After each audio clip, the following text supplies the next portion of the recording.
Hi friends, welcome to my channel. Friends, ఈ రోజు investors అందరూ చాలా జాగ్రత్తగా ఇన్వెస్టింగ్ చేయాలి. ఎందుకంటే ఈ రోజు 2025 నుండి 2026 వరకు బడ్జెట్ ని రిలీజ్ చేయబోతున్నారు.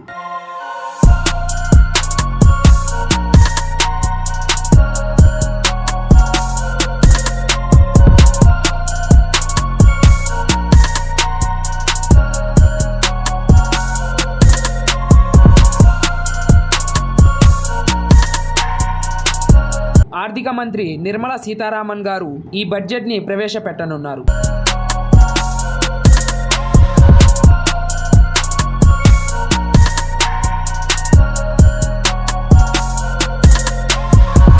శనివారం అయినప్పటికీ కూడా ఈ రోజు స్టాక్ మార్కెట్ లో సాధారణ ట్రేడింగ్ ఉంటుంది. వృద్ధి వినియోగాన్ని పెంచడానికి ఈసారి సీతారామన్ నుండి ప్రత్యేకమైన ప్రకటనలు రావచ్చని నమ్ముతారు. అంతేకాకుండా పేదల కోసం కొన్ని ప్రత్యేక పథకాలు కూడా రావచ్చు.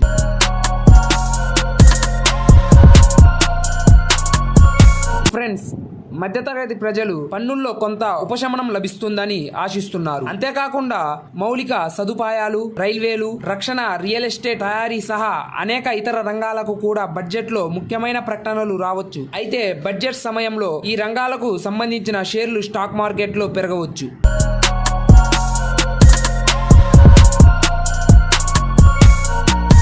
ఫ్రెండ్స్, ప్రతిసారి లాగానే ఈసారి కూడా మోదీ ప్రభుత్వం బడ్జెట్ లో మౌలిక సదుపాయాలకు పెద్దపీట వేయొచ్చని నిపుణులు చెబుతున్నారు. ప్రభుత్వం మౌలిక సదుపాయాలపై ఎక్కువ బడ్జెట్ ను కేటాయించవచ్చు. ఈ కారణంగా L&T, IRB ఇన్ఫ్రా, అదేవిధంగా పెట్టుబడిదారులు HBL power, KIC international, cements, Texmaco and టిటాగర్లపై కూడా కన్నేసి ఉంచొచ్చు.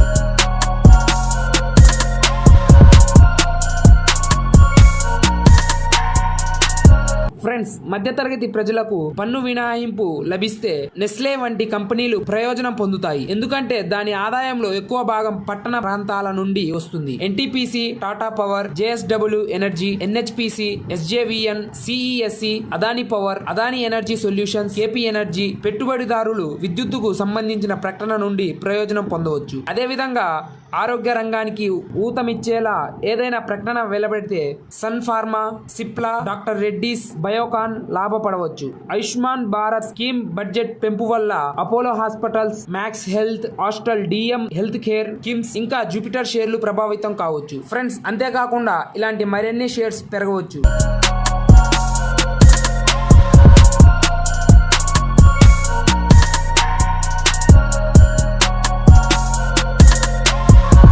ఫ్రెండ్స్, అలాగే ఇలాంటి మరిన్ని స్టాక్ మార్కెట్ వివరాల కోసం మా ఛానల్ని సబ్స్క్రైబ్ చేసుకోండి.